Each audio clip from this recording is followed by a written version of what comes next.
2024. It's now 3 o'clock. The Board of Directors meeting is conducted in a hybrid format, both in person and remote, and is recorded and live streamed. Rachel, will you please call the roll? Councilmember Daughtry. Present. Mayor Frizzell. Present. Thank you. Mayor Marine is absent. Councilmember Mead. Here. Thank you. Councilmember Merrill. Here. Thank you. Mayor Nearing. Here. Thank you. Labor Representative Norton. Here, thank you. Thank you. Councilmember Peterson. Here. Thank you. Mayor Roberts. Here. Thank you. And Councilmember Schweddy. Present. Thank you. Chair, we do have a quorum of board members. For our board alternates, let's see here, we have Councilmember Mike Gallagher in person. I also see a Councilmember Payne on Zoom and Councilmember Fulcher on Zoom. And that concludes roll. Thank you. Thank you, Rachel.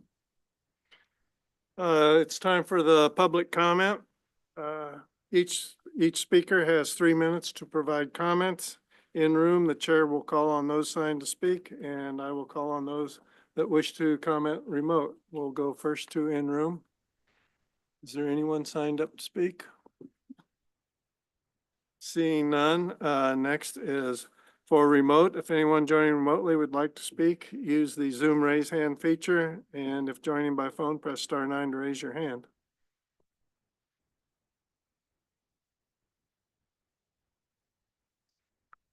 Chair, I don't see anyone. Okay, seeing none, we will move on and go to the presentations and the service awards. Great. Well, thank you, sir. If I could have Jennifer Haas meet me at the podium, that'd be great.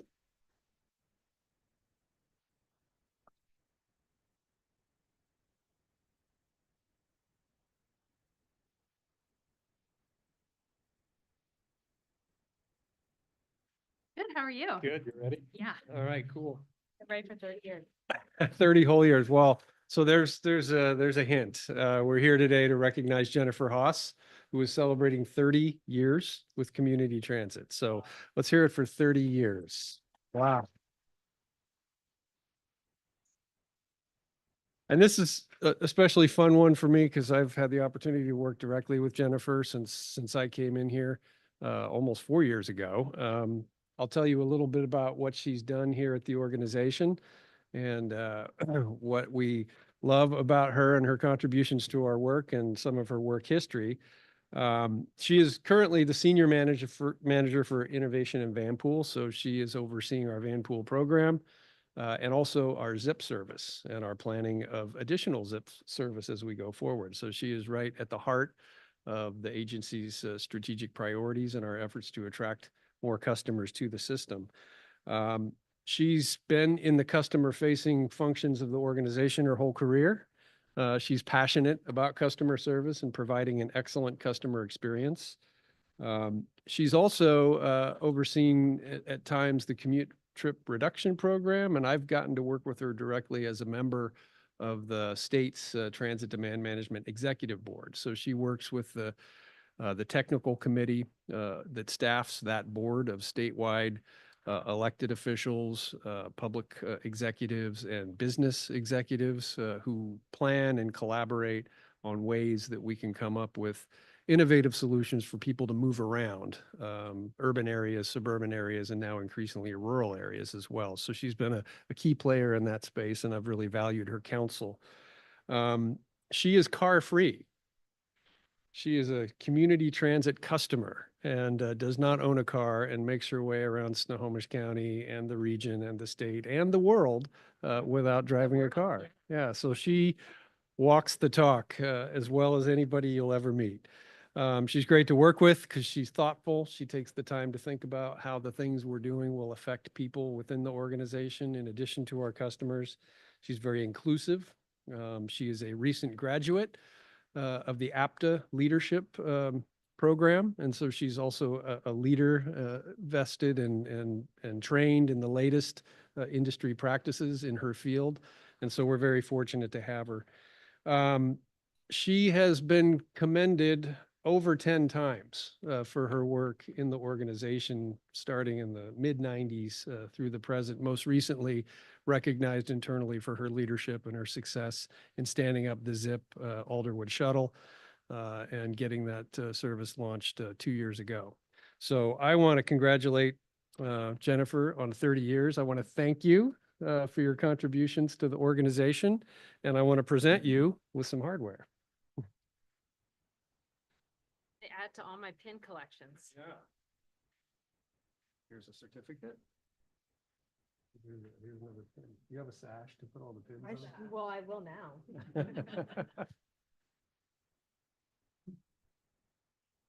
Sure. Thank you. Would you like to say a word? Yeah. Jennifer Haas, everyone.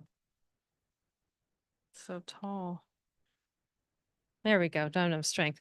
No, I just want to say thank you. I've been honored to work at Community Transit for 30 years. It's actually 32, officially 30, but I worked contract for 2 years before I was kind of joined as a formal employee. But it really fulfills me and warms my heart to get to work with the community, that the way I've been privileged to work with them through the different positions I've had at Community Transit, and have always been really grateful of the opportunities that the agency has presented to me and the leadership has presented, and just learning from my peers and teams I've worked with internally and externally around the state, around the region, around the country. And yeah, like I don't think anyone, especially 30 years ago, started with the intent of staying in transit. But I was one of those people, and I just feel really blessed to have spent that time here at Community Transit and plan to spend a little more time here. So yeah, just wanted to say thank you.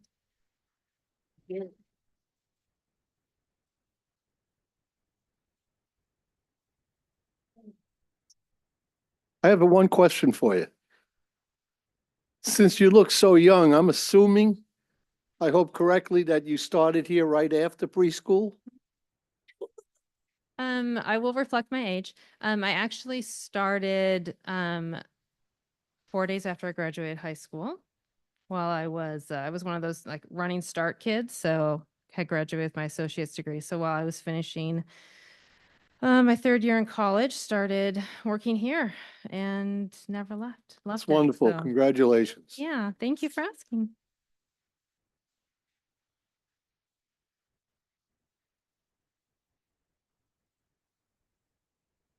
Back to you. Yep, back to me.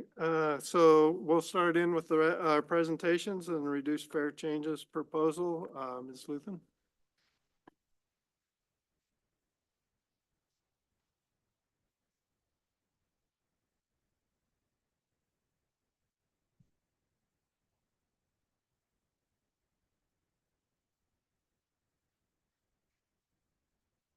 On, don't break it. Uh, Thanks. Sophie Luthen, Manager of Strategic Planning. I'm here for the second time this year to talk about some proposed changes to our fare structure. Get the presentation pulled up, but I'll get started. So I was here this past spring to talk to you about changes to our commuter fare category to kind of prepare for this big service change that we just had. And then coming out of that, I think I let you all know that I might be coming back later this year with some additional proposals or updates around fare policy. So here I am, just to kind of set the stage. One of the things that is really important to us as an agency when we think about fares in general is thinking about regional consistency and what is kind of a rider's experience throughout the region and not just on our service. During that commuter fare change, we actually received some comments from the public, just noticing that while this was not the topic at hand at the time, but commenting that there are some inconsistencies currently between our reduced fare structure and that of the other agencies in the region. So kind of drawing from that as, you know, as kind of our next priority around fare policy, we have identified 2 items to kind of tackle next to focus on aligning our reduced fare structure with the rest of the region. So those 2 items are to lower our reduced fare category, lower that fare price from $1.25 to $1. So our partner agencies, Sound Transit, King County Metro, et cetera, have their reduced fare set at $1. So this would align with them. And then secondly, to implement what's called a subsidized annual pass program. So I'll get into kind of what that is in a second. Go to our next slide. So here's kind of the proposal in a table format to hopefully explain it. So you can see in that second to the right column under reduced fares, our fare currently is $1.25, and the proposal is to reduce that to $1. And then the second item, the subsidized annual pass. This is a free fare program. It's a subset of the Orca Lift program, but for folks who qualify and for kind of more stringent criteria for kind of very low incomes and participants in certain state benefit programs. So this is a chance for those folks who are kind of those who are, you might say, most in need in our community to have fully free access to transit. And we are hoping as part of this proposal to offer that both on our bus service and on our DART paratransit service. On the DART side, we're doing a little bit of internal work to just make sure that's operationally feasible to apply this to DART as well. So we'll you know, get that refined in the final proposal, but we want to get that out there for now in this this proposal that's going out for public comment. Great. And then just kind of some more information about the subsidized annual pass program. So I've listed here the state benefit programs that someone would need to be a part of in order to qualify for this free fare program.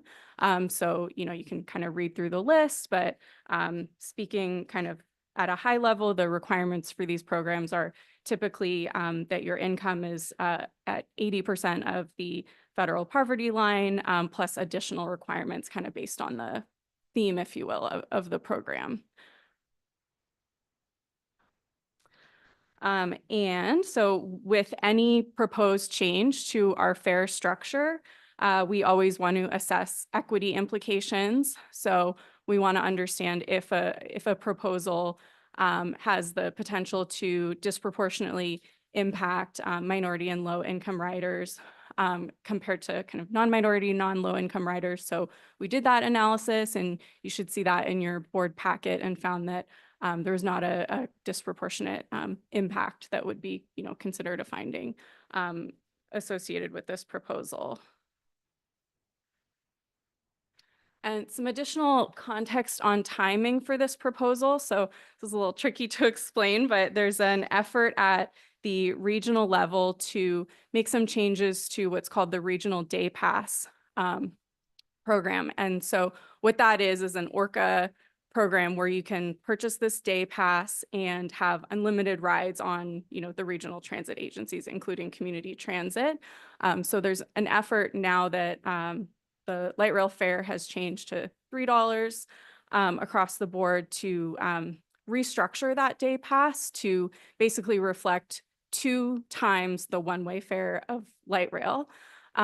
Why does that matter here? Well, that's because the reduced fare on light rail, like I said, is $1. And so the reduced fare version of that day pass would be would cover fares up to $1. And so if we, CT, would like to continue to have our reduced fares covered by this regional product that's being kind of promoted at the regional level, we would need to make this change in time, basically, for when that other change happens. So that is March 1st. So that is what we're targeting for an implementation date for these changes.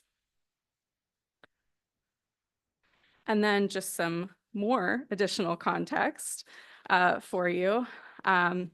So we right now are only kind of here to present these proposed changes. These are going out for public comment. When we come back to the board for the December board meeting, there are some additional things that we want to just take this opportunity while we're in here messing with fair policy to clean up some things that are on our radar that are not necessarily directly related to reduced fares. So when I come back in December, you'll see some additional information on this, just giving you a heads up at this point.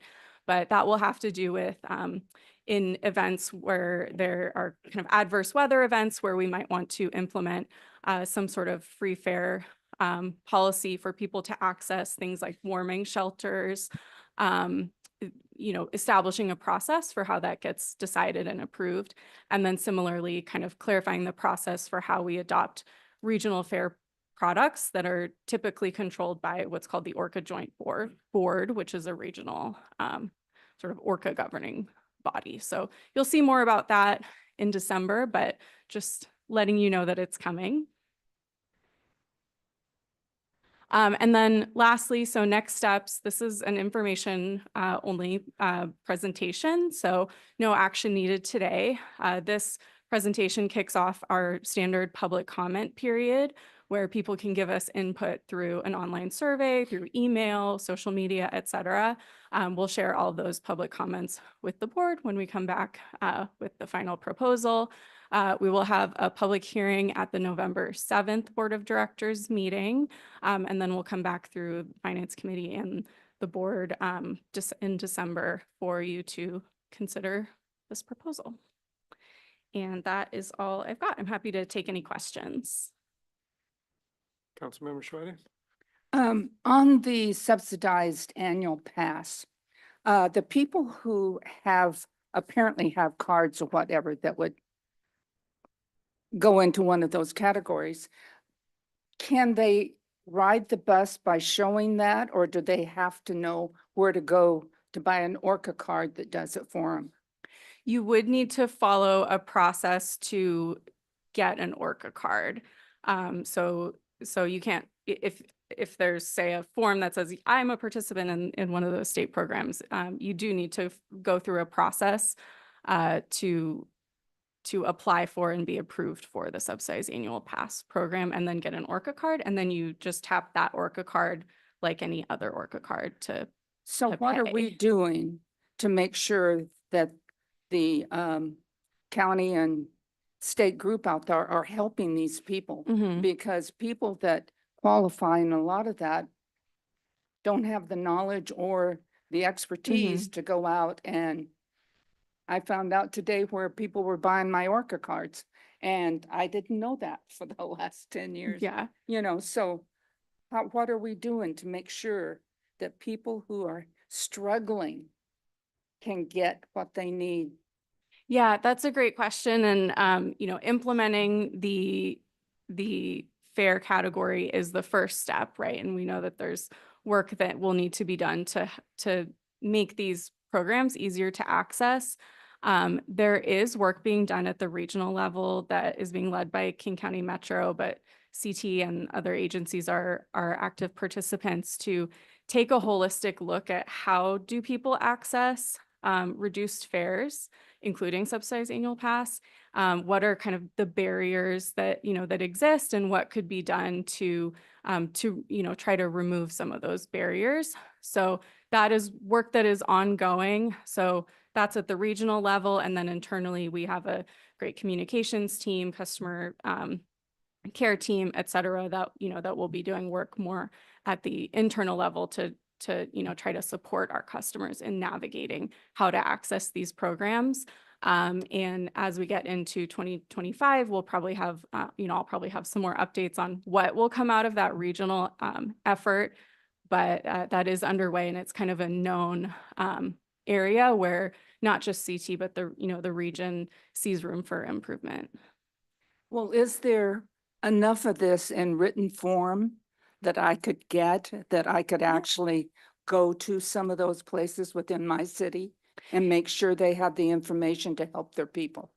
Yeah, the ORCA website has information about what are the places that you can go to apply in person. How can you start your application over the phone? How can you start your application online? So yeah, we can definitely get that information over to But you. it addresses this subsidized program too. Mhm, That's correct. what I'm concerned Yeah. about. Yeah, okay, Yeah. thank you. Question? Mr. Roberts? Yeah. So this is the second time, Sophie, that I've heard this. We had some of these same questions before. It seems to be the questions that come up, reducing the barriers but this is the first time I've heard about the Orca Joint Board. So it sounds like to me, this is not something community transit, because I was concerned, for instance, on like, a senior, um, in order for them to take advantage of the reduced fares, they're going to have to go get a new card, right? And it seems to me that there, with technology being what it is, there'd be a way to make that a little easier. But what I'm hearing you say is that it's the Orca Joint Board that makes these kind of decisions. Is that correct? And where are they, and who are these folks, and Sure, yeah. how do we get to these guys? Sure, this is a group that makes regional decisions about kind of the Orca. We'll talk. Yeah, and Chaz over there is our representative. Yeah, and in terms of the question about how, looking at how people access these fairs, that's not at the joint board level, but rather something that King County Metro is really spearheading and loop, bringing in partners from the other agencies to kind of do a group effort to assess that. The joint board is kind of a regional entity that makes decisions about Orca products. And so, yeah, so we have representation on that board. And that's where some of these decisions come down about what will we do in the future. So coming out of this effort that King County Metro is kind of spearheading, there could be recommendations for, I don't know if this will be one of them, but I know you threw out an idea at the committee meeting of maybe your card knows how old you are. I don't know if personal identifying information might be a non-starter, but that would be the kind of creative idea that could come out of that. And then it would be kind of up to the regional level to then prioritize kind of what happens next to the Orca system. And that would kind of fold into, as we look at the next gen Orca project and future improvements to the Orca system, at the regional level, what things are considered. I'll talk to my board member about this. So, yes. But also just a minor question, this sort of related. What about youth fairs? I mean, do they have, how do we know when somebody is no longer 19, for instance, if they have a card, and at what point do they need to get a regular card? It's kind of a related question. We could talk more about this another time, but that's comes to my mind. Sure, yeah. Yeah, thanks. I wanted to comment a little bit. This week, we got a notification from the King County, from Dow Constantine, of the joint committee that is being put together of electeds to review the joint fairs. And Community Transit has been asked to participate in that. The individual that will be doing that's not yet been named, but that would be one of the people that you'd want to talk to as it goes forward on that. But the idea is to have that settled in the first half of next year, starting now. So more to come on that, and we'll see where it goes from here. I just wanted to build a little bit on Sophie's answer about who is the joint board. So the joint board overseeing Orca is a 7-member body made up of all the agencies that participate in the Orca system. And it's primarily there to oversee the planning, design, and operation of the Orca system. So the software, the hardware, the distribution of revenue, and all that stuff. The setting of fare rates is reserved to the board of directors of each agency to set fares for their respective agencies. So that's why we go through this process with you and with the public here in Snohomish County to adjust, for example, the Orca lift fare here in Snohomish County. So when it comes to setting fares and policy issues that directly affect CT revenues, that authority rests with the board. So we delegate to the Orca Joint Board operational decisions, planning decisions, design decisions around how the Orca system itself functions. So. Well, one last point. I think we're way ahead here with Orca. When we were down in Orange County, that you have to have a card for pretty much every place you get on. And I just think that, having a seamless experience for people to get on and off the bus is reducing the barriers to get on. And so that's the thing that I'm concerned about. Other questions? Anyone else? No? Thank you. This is Thank you. interesting and going forward to keep an eye on this and see how that comes out and the rest of it. So good presentation. Thank you, Sophie.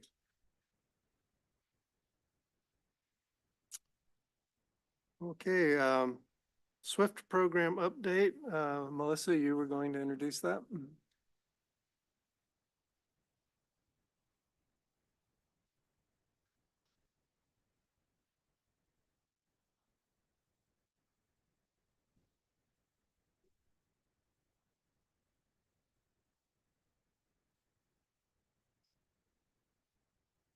All right. So I know that several months ago, we let everyone on the board know that Christopher Silvera, who has been our BRT program manager for over 5.5 years, was promoted to our Director of Capital Development and Delivery, which meant then we had a new position to fill. And I'm very pleased to let you all know that Morgan McGrath is now our new manager of the BRT program. So you're going to be seeing a lot of her. And so I wanted to introduce her, and she's going to give you a SWIFT program update, let you know where we're at with our SWIFT program. So I'll let you take it away. Thank you, Melissa. This is on, right? Or it's off? Hello? Yeah. Okay. You guys can hear me all right? All right, so we'll be just going through all the SWIFT projects and all the SWIFT lines that we have in various stages of development today. So starting with the SWIFT Orange will be pretty quick, but I did want to highlight, we opened the Mill Creek station, slide 12.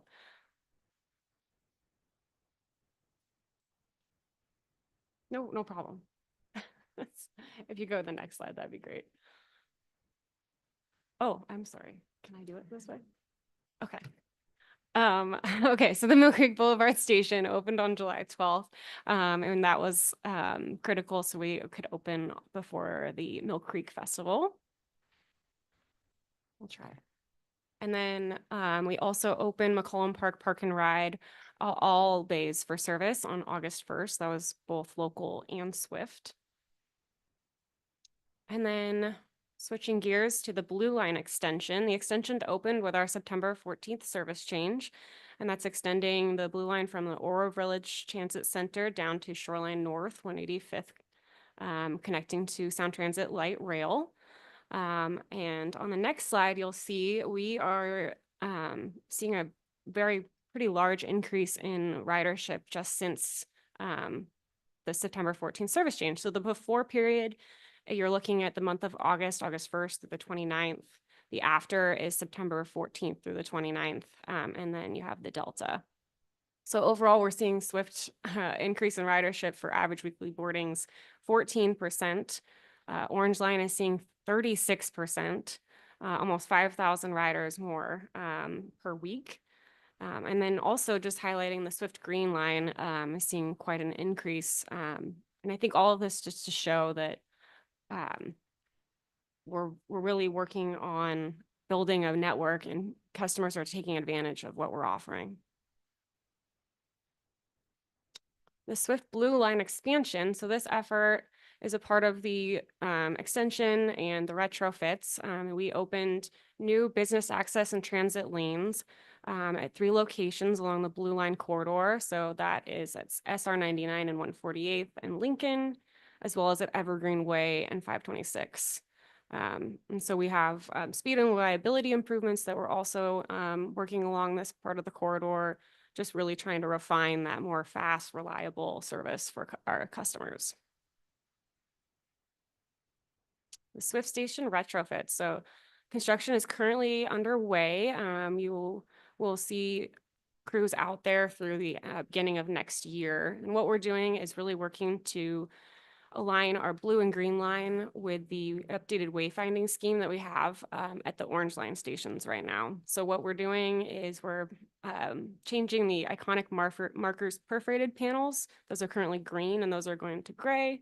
We have new iconic marker top caps that are backlit. They're easier to see at night. We have new full color LED real-time informational displays out there, new upgraded end lighting, new ticket vending machines. And then at select locations, we have new L-style windscreens and security cameras. So yeah, lots going on out there. On the Swift Green Line extension, the update we have is we have embedded ourselves into Bothel's Bothell Multimodal Improvements Project. And what that means and what that looks like is we're attending their consultant design meetings. We're attending one-on-one meetings with them as necessary as we're working through any issues or concerns and constraints. And the benefits this really is bringing is a proactive approach where we're collaborating together in real time and reducing that time constraint of marking things up and kind of trying to react instead of proactively collaborate. And ultimately, this hopefully will also reduce costs and overall impacts to construction, making sure, we're not running into each other or having to do any rework that wasn't previously coordinated. Okay, Swift Gold Line. We completed phase 1 of 4 phases of our community engagement. So our first phase ended in August, and that was again just to introduce the project, the need, our benefits, the project benefits, and then bus lane configuration concepts that we were thinking about. But the focus was really to get feedback on options A, B, and C along the corridor as we get through Marysville. So some of the things that we heard, and we had a lot of touch points. We had over 2,700 views on our online open house. We talked to around 450 people at farmers markets and libraries. We had over 72 social comments, and then we sent 63 emails and briefing updates to key stakeholders.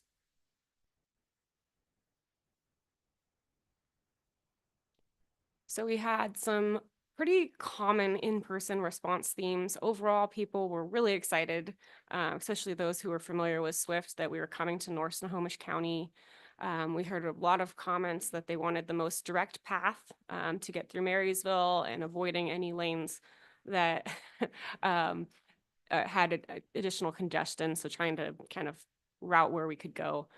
We did hear some concerns about areas where there is the 2-lane roads along 51st. So yeah, and then on the next slide, you'll see, so a part of our phase 1, we had an online open house, and there was 2 different ways that people could provide comments and response. The first was a survey where we had more formal open-ended questions. We saw 135 responses. And then we also had an activity map where anyone could drop a pin, say that it was their favorite place to go or where they lived, where they might go to work. And we had 95 comments on that. Some of the key takeaways we heard was an overall supportiveness of high investment transportation strategy, like the center running lanes, and a really high prioritization of increasing roadway safety, a heavy focus on smooth traffic flow, and then improving pedestrian safety with more crosswalks and sidewalks.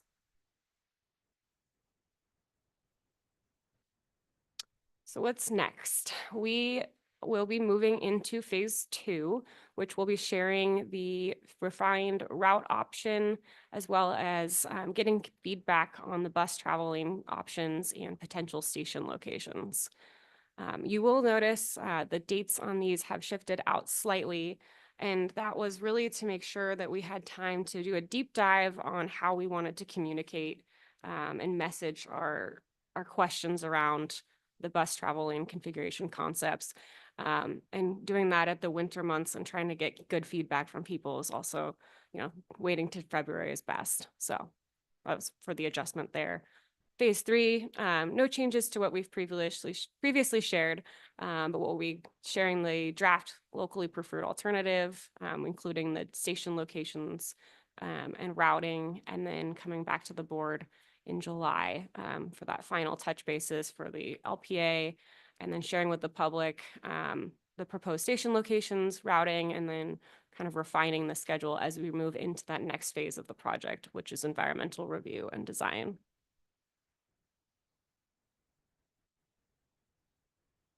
Swift will be coming back to you guys quite a bit over the next few months as we move into kind of a more design elements. So the next will be the Swift Gold Smoky Point and Everett Transit Center terminus design. And we're moving that forward. You know, we know the ends of the Swift Gold line. That's not necessarily what we need to consult the public about. That's not changing. So we're moving that effort forward. And then the Swift Green Line extension and the Swift Green Line extension design also will be coming up in the upcoming months. I think that's all I have for you guys. Any questions? Questions? You're not, you don't have any problems with like the city council in Marysville, are you? Or the mayor? Yeah, I'll bet. It's early. I had a couple questions. One is congratulations on your new position. That's great. Thank you. My question is similar to Councilmember Daughtry's. When you were doing you said you had a positive response back on using center lane and a dedicated. Was that weighted by one municipality over another one, or is it both all the municipalities involved positive on it? Yeah, we had I could look at the survey, but it was having them rank different what's important to them as they're going through the corridor that they travel on. It wasn't necessarily selective to Marysville, Everett, Arlington. It was just ranking what's the highest priority to them. Okay. Would it be useful to know what each municipality thought about it as a difference? Yeah, in the next phase, we're going to be focusing a little bit more on how it was ranked within each area code. Okay, thank you. Other questions? Good report. Thank you very much. Thank Take you. care.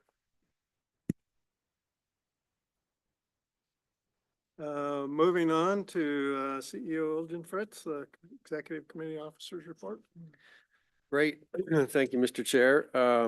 We've covered some of the items that I was going to touch on today, so try to keep this brief, but just spending a few more minutes talking about how the service change has gone and what we're seeing here in the few weeks that have passed since we implemented.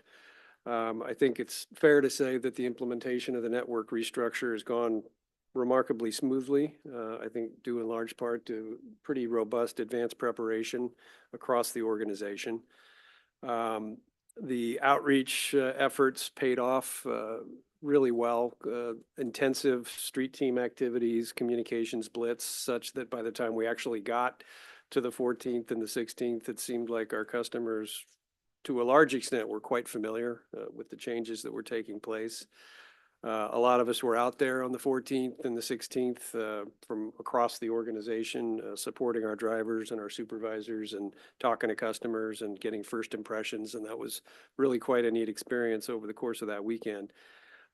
It wasn't all perfect. You know, we did get and continue to get a little bit of feedback from folks who are lamenting the loss of the downtown bus routes.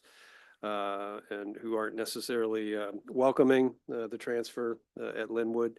And some of you have heard from some of those folks, so we continue to stay engaged with that. Morgan mentioned it, the ridership response has been terrific. Overall, the system is continuing to grow in terms of ridership slowly and steadily. We've seen a really strong response to the local network and the SWIFT system. I was going to shout out Orange Line. It's really anomalous to see what a spike we've seen in that service, and it's gratifying to see. On the other hand, the use of our commuter routes has dropped off pretty significantly. People are using the 900s, but the commuter route, express route ridership is down probably 75-77% here in the early going. We're also seeing parking garages filling up throughout the system. The Linwood garage is already full. Montlake Terrace is about 75% on a daily basis. Shoreline North is full. Shoreline South is about 80% full. So, you know, this is going to continue to evolve as customer behavior settles, as people learn about the network, as people learn about what's available in terms of local service, parking opportunities, local connections. So we will be reporting to you regularly on a quarterly basis, what we're seeing. But overall, I'm really pleased that we've retained our customers through this significant set of changes, and we're continuing to add customers as we go. At the Ride Store, they've seen a tremendous amount of foot traffic. In the first couple of weeks, they were selling on that first weekend and beyond, like 5-6 times the average number of Orca cards on a daily basis, and seeing a large number of first-time customers being drawn in by the light rail system. So we're going to be watching closely customer volumes and staffing and assessing the needs to look at our hours of operation, given the increased level of activity in that location. We're watching the operation pretty closely. It's the Linwood City Center is it's a huge facility, and it's working mostly great. But there are some hiccups, and we learn how it works as we watch what happens. Customer behavior, transit operations, light rail operations, pickup drop off. It's a big facility, and it's not intuitive necessarily how you navigate around it. So we're looking closely at wayfinding, signage, and that's a group effort between us, Sound Transit, the City of Linwood, and WashDOT. So our hope over time is to really refine how we're guiding people through the facility, and as people get savvy about it, that things will settle down. Yeah, so that's kind of it in terms of first impressions. Making this big shift from a commuter-based network to a local network is seeming to have paid off in the near term, and the data is backing that up. So happy about that. I'll pause there before I move on to see if there's any questions. Yes, I had one. So when you say the commuter lines are down like 75%, so are you saying people are just driving into Linwood Park and then getting on light rail, or what do you mean by commuter? I'm speculating a little bit. Yeah, the ridership on the 900 series as compared to the 400, 800 Oh, series yeah, it's before down. that It's down. is down. They're not onto it So yet. a lot of people have shifted to Yeah. light rail. Yeah. And I'm inferring, and the team is inferring, that we may have a lot of former customers who are driving to those parking facilities and taking light rail. It's a little too early to draw conclusions in that regard, And but parking is free at Linwood? it is Maybe free and popular. maybe a solution, there may be a solution in the works there. So,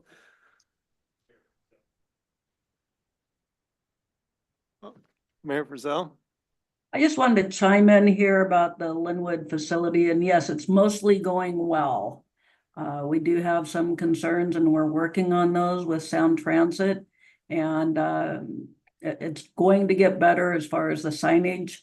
You don't realize when you build something how many different ways people can get confused because they're not used to it. So, and it is a large facility, so that's helpful. My question for you, Rick, is how's it working for the buses? We talk about the commuters, but how are your drivers liking the new Linwood City Center? I'm looking at Roland. I can give you anecdotal feedback. The Orange Line drivers are providing a lot of very positive feedback. I've had the opportunity, I'm sorry, Mayor Marine's not here because I've ridden the 117 3 times this week, and the drivers on that route are pretty high on that route and how well it's being used. Roland, you care to add anything from a COO perspective? Am I on here?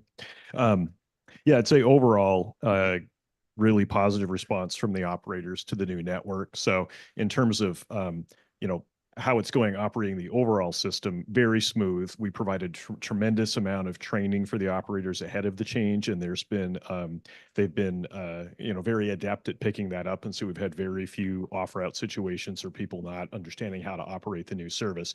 I think where there are challenge points, you've been noting them. Linwood City Center Station is one of them, and we are clearly the challenge of getting pedestrians to follow the designated pedestrian pathways and especially to get the personal vehicles that are using the facility to understand where they need to go using the new road on 202nd versus getting too deep into the facility and then having to turn around. Or we are still seeing a significant number of vehicles driving through the transit loop illegally because they run out of options and they don't want to get onto I-5. So I think the signage that Mayor Frizzell referred to will help. But we do have a heavy supervisor presence that is managing those issues to the best of their ability. And I think everybody's anticipating that as time goes on, the system will work a lot of those challenges out. So, but overall, just echoing Rick's message, the overall message is this has really gone smoothly. A lot of careful planning went into it. I've talked to a number of our community members and they couldn't be happier that light rail is here and that it works so seamlessly with community transit. So overwhelmingly people are excited, and I've used it, light rail, 4 times since it opened. So it's fun. I took someone with me to a Mariners game who had never been on light rail before. And she and her husband said, we're not going any other way than this to go to a ball game or to get downtown. This doesn't make sense to sit in traffic. So a couple new converts there as well. Great. Well, thank you. Roland and I had a moment on, I think it was Monday morning on the 16th and Melissa was there and we were standing at the top of the bus loop between the north end of the north side of the bus loop and the new A bays where the 900s drop off. And we were just looking back down toward the platform and watching buses come in and out of the loop, paratransit vehicles coming in and out of the loop on the other side, zip vehicles coming in, and pedestrians of all types just transiting across the facilities, most of them on crosswalks, some of them not. But it was just a live environment. And so if you have a chance to get out there in the afternoon or in the morning during the rush hour and just watch the system at work, it's really something to behold. Okay, moving on. For our next trick, more zip. We've executed the contract with Via Transportation Services, which means we're now going to sit down and work through with them activation details for the next 3 pilot projects in Darrington, Lake Stevens, and Arlington. You're going to hear from Jen later today about an interlocal agreement that affects the Darrington service area. So we're very excited that we're going to close the year in November, December, standing up the next set of ZIP service areas. So more to come on that. Just in terms of general activities, what we've been up to, the Regional Fair Forum was already mentioned by Sophie, and Chair Merrill received a letter from King County Executive inviting us to participate in that. So we'll be supporting the board in that. I would think about the Regional Fair Forum as sort of a constitutional Congress type of gathering where representatives from all the ORCA partners come together and talk about long-term strategy for fair policy and what we want to get out of the ORCA system as a region. So it's an opportunity to check in at the regional level about how that system is working and what our expectations of it should be. And it's appropriate to be doing that at this time because of the light rail system making it into Snohomish County. The Federal Way extension is going to open up not too long after that, which is going to have implications for Pierce County. So it's a good time to check in on the regional system. I met week before last with Chris Green, who was appointed in June to head up the Pacific Northwest Hydrogen Hub and serve as president of the Pacific Northwest Hydrogen Association. So that's a multi-state nonprofit coalition that is focusing on creating a network of hydrogen production facilities across Washington, Oregon, and Idaho. So as we get deeper into looking at the efficacy of hydrogen fuel cell vehicles, this is an opportunity for us to network and coordinate with those who are working on hydrogen supply. So it's a big, important partnership for us, and was excited to make that connection so we can work together going forward.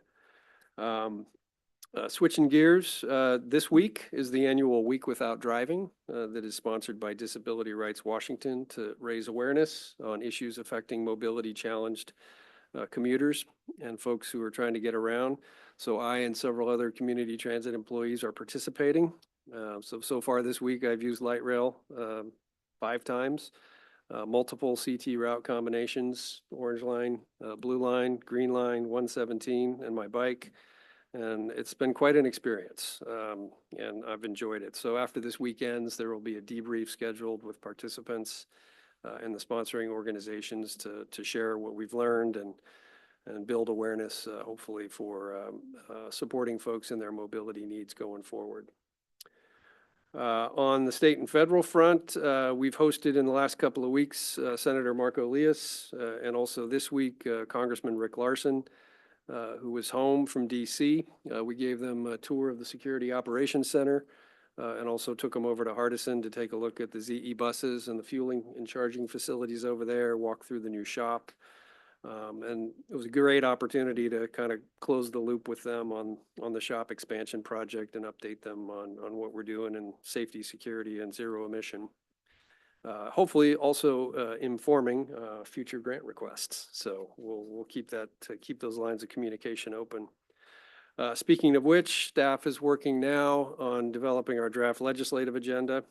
So that will come to executive committee later this month and to the board in November. We got a long session coming up in 2025, and there will probably be lots to talk about. You'll recall safety and security will continue to be a top shelf issue. Transit funding will continue to be a top shelf issue. There's an initiative on the ballot this year that could affect transit funding. If that passes, then obviously that's going to create a lot of energy around how we fill the ensuing funding hole. So our budget reflects that potential risk, and there's some information on our website about the potential impacts of the initiative on our capital and operating programs.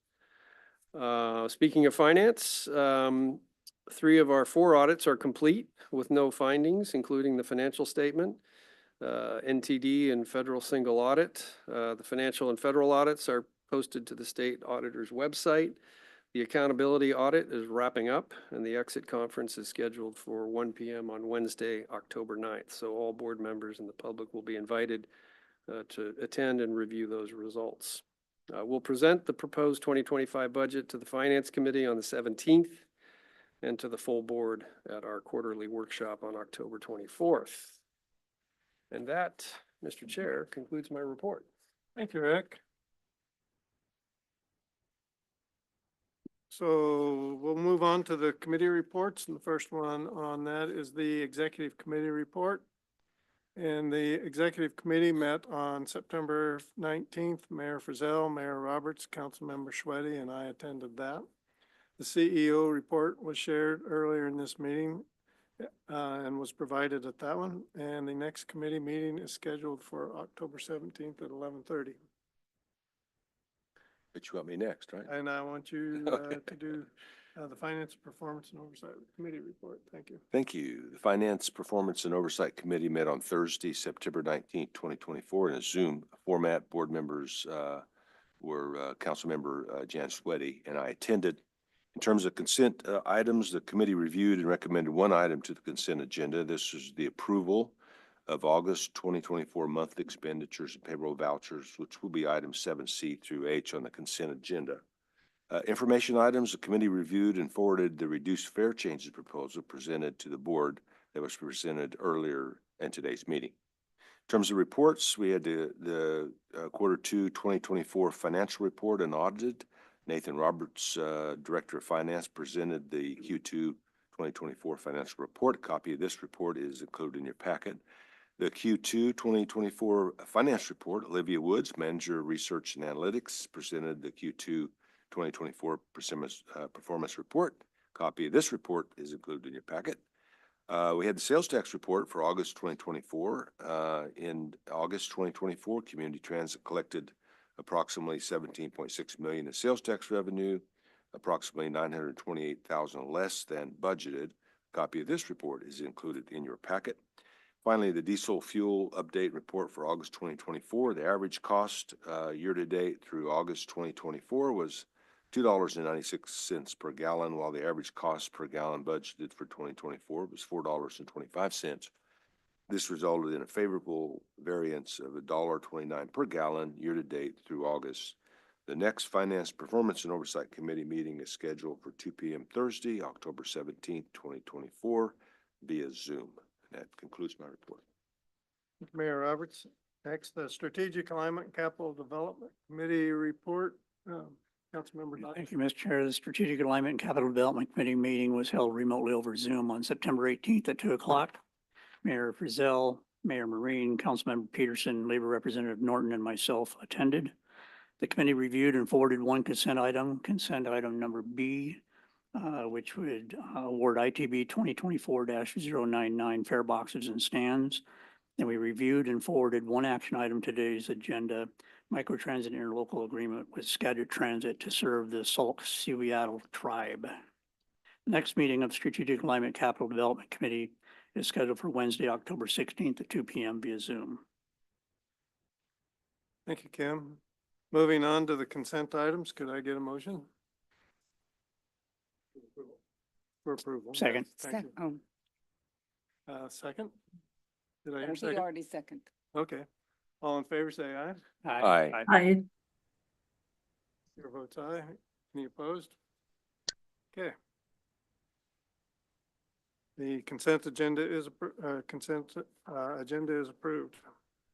Excuse me. Consent items are approved. Thank you. I got that right. Moving on to action items. Authorize CEO Board Chair to negotiate interlocal agreement with Skagit Transfer. Jennifer Haas, we've heard from you earlier. You're on. It's more mic time for me. Thank you very much. You may all remember I was here in May introducing and kicking off the excitement around launching the 3 new pilot areas of Lake Stevens and Arlington and Darrington in late, now we can say Q4. We're in Q4 in a couple months. And I teased the concept of an exciting conversation at that time that we were having with both Skagit Transit and the Tribal Council of Sauk Seattle Reservation about an opportunity to potentially extend the proposed Darrington microtransit zone into Skagit Transit's PTBA to allow us to be able to serve the Sauk Seattle Reservation. We heard a lot of community feedback when we were doing our needs assessment work, both from kind of Darrington proper, the residents of Darrington, and then also as we were touring the city with the mayor, and he took us up into the reservation itself and had a chance to talk to some of the tribal members. Also a need from them to be able to get into Darrington and even beyond Darrington. And so it started us thinking, like, how can we help solve this problem? So we spent the last several months having really great conversations. As I said, both with the Tribal Council and with Skagit Transit about how do we navigate sharing boundaries and crossing boundaries from one public transit benefit area into another. Went through lots of research internally to see, have we done this before? Is this a new thing? Best as records showing it's this kind of formality of an interlocal is a new thing. So it was exciting to set up a new process. We went through a good drafting process with Skagit Transit and their chief executive officer. She's been amazing. Very excited about this process. And luckily, it has just passed through their board. In fact, on September 18th, when I was presenting to Strategic Alignment Capital Development Committee, almost at the same minute, it was going to their board and getting passed. So that's great news. Essentially, what this will provide is, if you look at the map that's on the screen, then we will forever call this like the shark. The orange boundary lines are essentially the kind of current proposed microtransit zone for Darrington. If you look at the blue region up in that kind of northern corner where it says zone expansion area, that is the area we're talking about that would be allowed to be served with this interlocal agreement if approved. So it would cross, it's essentially Highway 530 that travels up that area.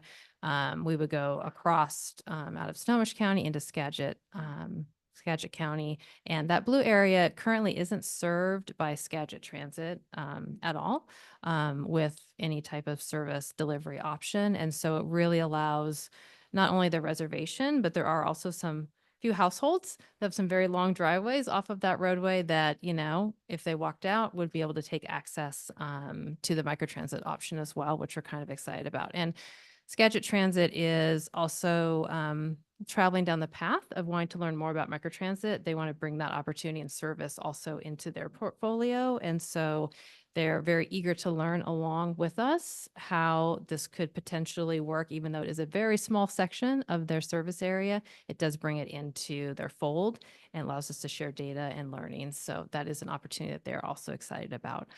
So essentially, we have crossed the path and cleared the mark with the board for Skagit Transit. They have approved the interlocal agreement. That's great.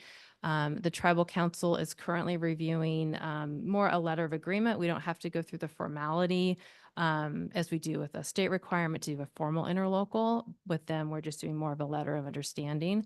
So that'll go through a council process with them before service would launch in the next couple of months. But they are also very excited about this opportunity and the reservation themselves. If you have not ever been there, it's a very small, quaint area, but has a need of people really needing to get access and mobility options out of that space, like I said, either into the city of Darrington themselves or like many Darrington residents needing to get to Arlington, Everett, farther out. So we're really excited about this zone in general, being able to expand mobility options and help people make connections to be able to travel out farther, because we know that is a need, especially for this very northern area.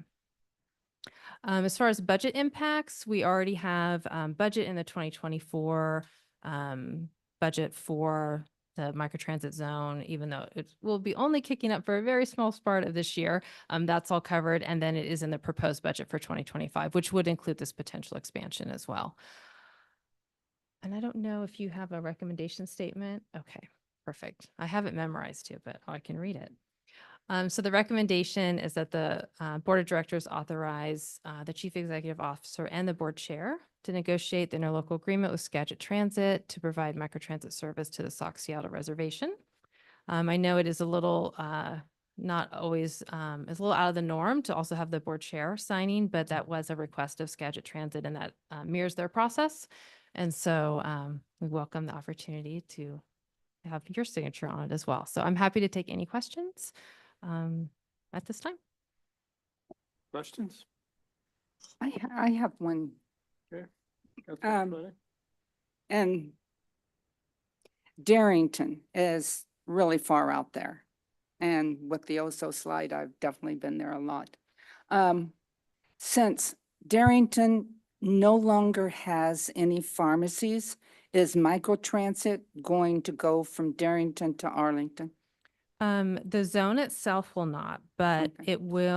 it is designed to be able to connect not only to our Route 230, but will also connect to the service that Homage provides. And that essentially provides 3 trips midday that help complement our morning and evening service. So it does give residents quite a few options to be able to make that connection. And so part of the introducing this service to the community will be really helping people like on the ground through almost kind of like hand-holding travel training, is taking them on trips to kind of build some confidence around using the service. Like I can take microtransit and then I can take it to this bus stop and I can take this bus into town and I'll be able to get back again. Like it's a very sensitive community that we're very aware of, really wanted to help usher them into this service and help them understand how this very localized solution of microtransit helps them expand their world to get to the services they need to get to. Okay, thank you. Mayor Roberts? Well, you heard me grunt. That's, no, I think it's an awesome thing. And I'm just wondering how many people potentially on the reservation could take advantage of this. There's only a couple thousand people in all of Darrington. So we're talking in the hundreds, low hundreds for the reservation. And along about that 2-mile stretch, which was that kind of represented blue area, there's some single family homes, but that's probably residential counting wise, still head count of around 20 to 30 people. So it's lower numbers, but we like to feel, especially with these pilots and learning more about the service, really understanding needs of smaller communities and populations, and everyone has a desire and need to travel, right? And so how can we best serve that? And it's a very unique opportunity to learn about microtransit in a very uber rural setting, but then also now get the benefit of learning from the actual tribal reservation itself, because currently right now we have the Tulalip tribe, which is amazing, but now it gives us opportunity to learn in that space and maybe provide better services across the board to that audience. Well, I think it's awesome. I mean, if you don't have wheels and you don't have a way to get around, even if the numbers are low, this is the people, we really want. And so this is very, very awesome in my view. So. Councilmember Dodd. So I would think that we're going to take data specific to the reservation so that we know how this is Yes. working for them, not Mhm. inclusive with Darrington. Yes, that's the amazing thing about microtransit, and also the way people make reservations, whether it's through the call center or through the app itself, is we get very detailed customer information and we get lots of it. So it gives us a way to very closely connect with what's happening in real time in those areas. Other questions? I did have one, and it expands out a little bit on that. And I'm not very familiar with the fixed route to Darrington. But does that run often enough for somebody to come off the reservation or out of Darrington, get to Arlington and back in a single day? Depending on what time they wanted to travel. So typically our Route 230 is more earlier morning, later evening. But as I mentioned, the homage service is a nice complement. So for instance, if someone needed to have a doctor's appointment at 9 a.m., they may be able to take our 230 in to Arlington, like microtransit to the Route 230. And then homage does several, I think they have around like 11 a.m. trip. So then you could catch that trip back out into Darrington, microtransit home the rest of the way. So a lot of this will be helping the residents understand how to make these connections and feel comfortable making the connections and have confidence that if I leave my home and I'm gone for 4 hours, I'm gonna be able to get back to my home. Thank you. Yes. I'd forgotten that homage was up there when I asked the question, but so the actual Yeah. connection is less to the direct route line and probably more useful to the homage up there. And they do follow the same routing as the 230. It's just they provides a few more trips during the day than our AM and PM, it's great. They don't have a lot of ridership right now, which is unfortunate. We're hoping in building some confidence with people that they will take advantage of that and will help build their ridership too. Okay, thank you. Other questions? I would move that the Board of Directors authorize the Chief Executive Officer and the Board Chair to negotiate the interlocal agreement with Skyder Transit to provide pilot microtransit service to the Sauk Seattle Reservation. Second. Been moved and seconded. Any further discussion? Seeing none, I will call for a vote. All in favor? Aye. Aye. Aye. Any opposed? Thank you. Motion Thank you. passes. Good presentation. This is an exciting piece of work and extension for all of our services. Okay. Going on to Chair's report. I can report for the executive committee. I did Chair's report. 3 of us from the board visited the APTA Transform Conference in the last week. Mayor Roberts, Mayor Marine, and myself, along with several members of the staff. It was a good conference, and the major theme that I picked up in there, and I think what they were trying to present, was that innovation is so key to our future going forward. So I think every session that I attended and every session they talked about leveraged off of innovation, whether it was about DEI or it was about making your board more productive or about workforce planning. Everything was in that reign. And one of the pieces that I picked up on when they were talking about that is the history is from 1930, and in my head I went back further than that to 2000. the modes of public transportation didn't change much. And then along about 2000, everything started changing. So now public transportation is ride hail through Uber, electric bikes, electric scooters, autonomous drivers, and robo taxis that are coming up. And in one instance, they said as the population ages and the seniors group more and more around senior communities, golf carts are also looking at the public transportation. So that was very interesting. And then everything kind of leveraged off of that. The pieces, two pieces I wanted to share, because this is the background that I come from, which is there was software being commented on at every point out on the floor and also in many of the presentations. And so I was looking at that, and there was software being presented that would solve every problem that we ever had and some that we hadn't thought of yet.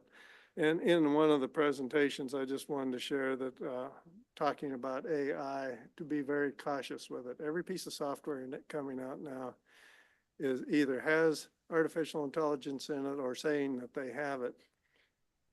And they were commenting that fewer than 3% of your software vendors out there have any sort of policy that covers ethical computing with AI. So every time we buy a piece of software, whether it's to control the elevators or machine tooling, we should be looking at the vendor and their policy on that, and we should have pretty strong guardrails here also about the ethical use of AI. And then the other part that came up in there, of course, is autonomous vehicles were being presented too, one of them zoomed in on me because I'd already had conversations back here at Community Transit. And what I wanted to say on autonomous vehicles is that, I was surprised to hear them say that in some of the places that they have put them, that the seniors are very interested in them, which surprised me a little bit, but it depends on what senior communities they went to also. And yes, it's coming. There will be some. And they were saying, what they were talking to me, they were saying, well, we really want to do a deal with the public transportation things. But the skeptical part of my head says, yeah, but you need to make money. So we'll see how well that forms up. The only other thing I wanted to comment on, Mayor Marine wanted to comment extensively on the trip that we took to the OCTA hydrogen fueling station, which was a very interesting comment. The only thing that I will let him talk about that at the next session, but it was interesting. They're a very good partner of people to go to. OCTA is very forthcoming in talking to you, and they have used everything from the horse and buggy up through diesel to LNG to CNG to electric to hydrogen. So they have a story on each one of those and their preferences. And so that was a very enlightening conversation we had with them on what they have learned, especially in the arena of hydrogen. So I will close with that.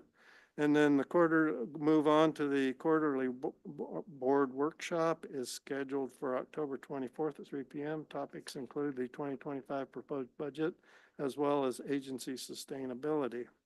And the next regular board meeting is scheduled for November at 3 p.m. So now I'll move on to calling on each one of the folks, starting with Rep. Norton. I have nothing. Thank you. Okay. Councilmember Daughtry. Congratulations, Jennifer. 30 years, 32 years. That's pretty impressive. You don't see that in very many organizations, people going 30 years. So it's pretty impressive that you set your sights on something like that and continue to grow and continue to go with the same organization. A lot of people think that they have to move on to different organizations to be able to grow and get better at what they do. But I've recognized that over the 15 years I've been here, that a lot of people can stay right here and enjoy what they're doing, and they can also move up. I mean, Melissa's moved up while we're here, and I can name several people out there in the audience that I've seen just grow and grow and grow over the last 12, 15 years. So it's pretty impressive. And so congratulations. Councilmember Schweitzer. Yes, I do have something that's extremely important.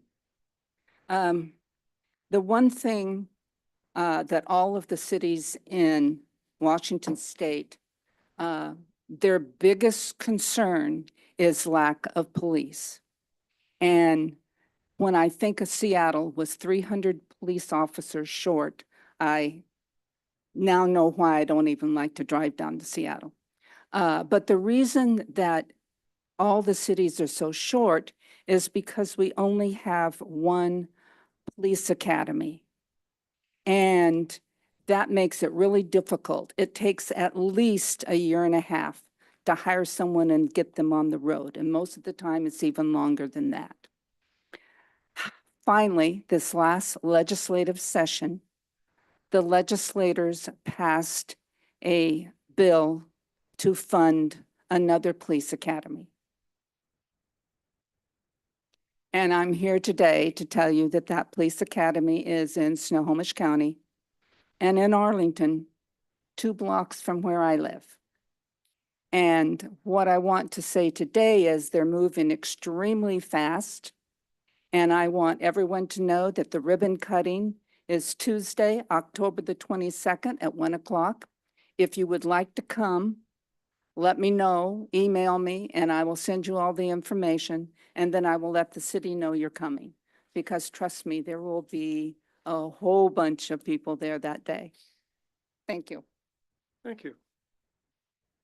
And I would like to attend, so you can put my Oh, name good. on there right now. Okay. Yeah. Mhm.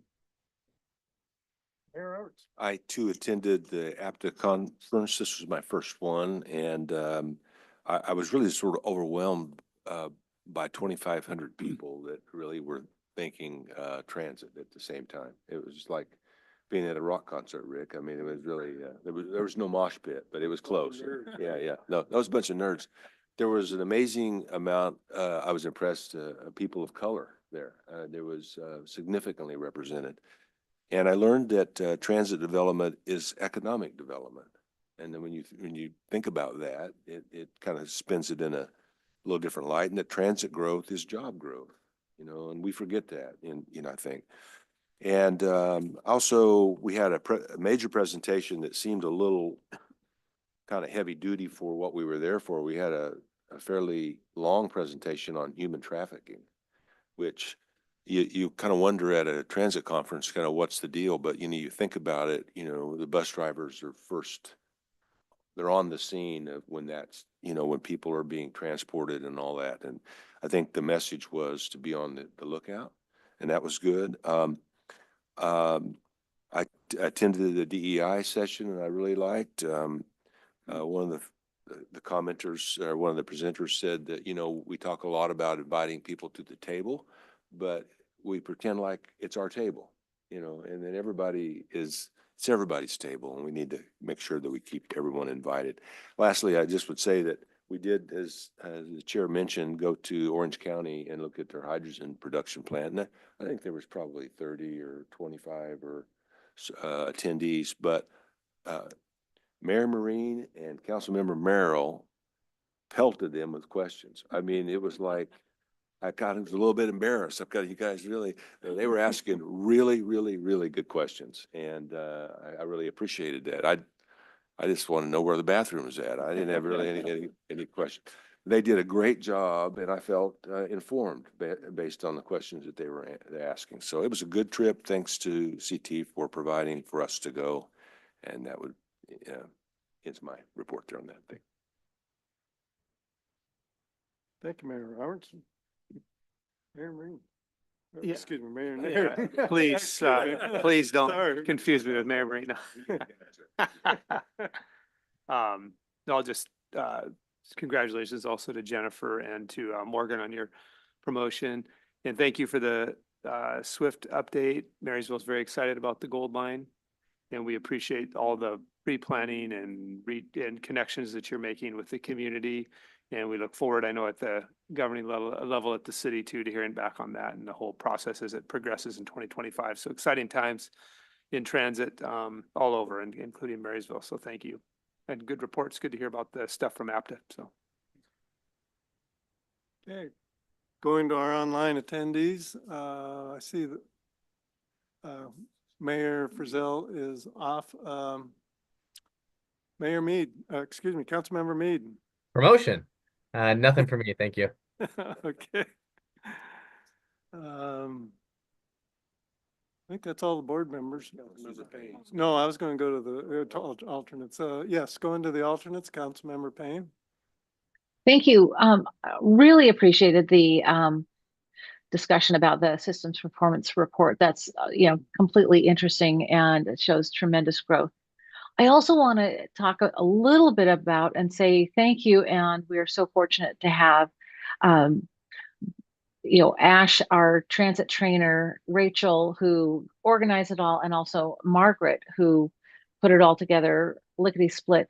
I was out on September 17th with about a dozen folks from Edmonds to learn how to take the bus from Edmonds Station up to the trains, the trains up at Linwood Station, and it was so much fun. And that was also the day, and we did it in the morning. That was also the day where there was some conniption with Sound Transit in the tunnel. And I think we got the last two trains from Seattle I guess it was the Northgate station going north. So it was a really good day, and everybody loved it, and everybody really appreciated having Ash as the transit trainer there. So I just want to say a big thank you, and was pleased to be able to take a few people out there. So let everybody know transit trainers really do help get people moving. Thank you, Councilmember Payne. Councilmember Fulcher Good afternoon. Nothing to report. Thanks. and Councilmember Gallagher. Nothing today? Okay. We do not have an executive session planned. Any other business to bring up? From staff.